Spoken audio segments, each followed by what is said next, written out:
What's up guys? Today we're going to be checking out No Time to Die on 4K streaming.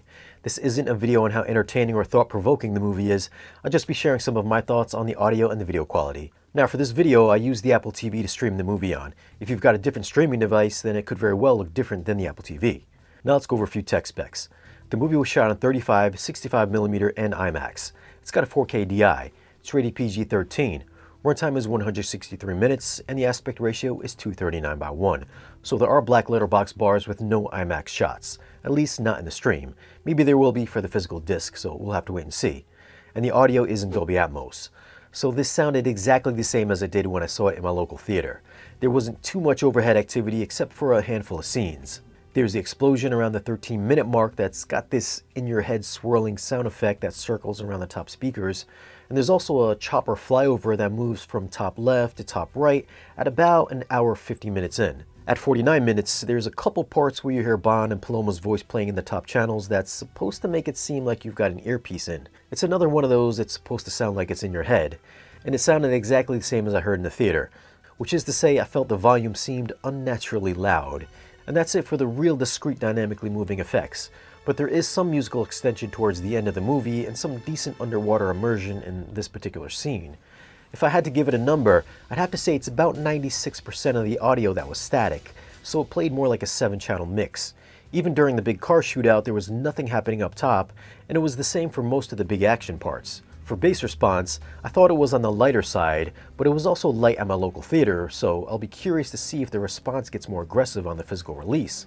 Dialogue was always easy to hear with no issues, and the best part of the mix, I'd have to say, is the musical score. It was a bit compressed, so soundstage could have been bigger, but it still has a big cinematic feel. If you're new to the channel and you're into new movies and audio and video gear and want to see more videos like this, then be sure to tap the subscribe button for new weekly videos.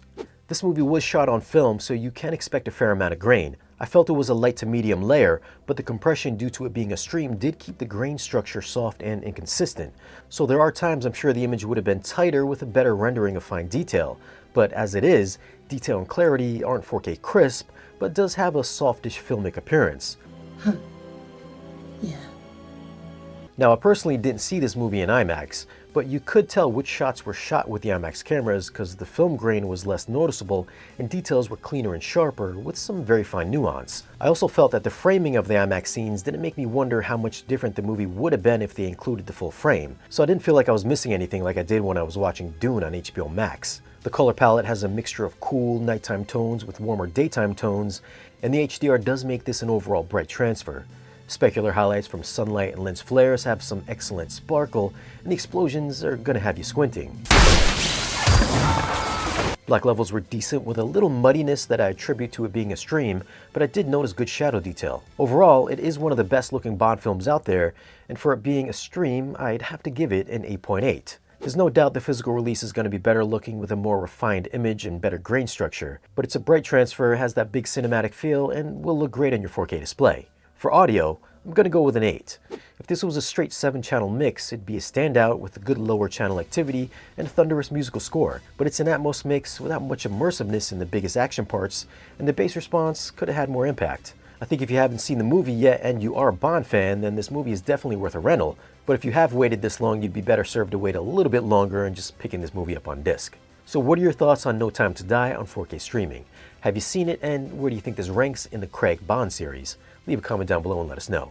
As always guys, thanks for watching. If you want, you can follow us on social media, and if you want to support the channel and get exclusive content and great discounts on audio and video gear, then stop by our Patreon page.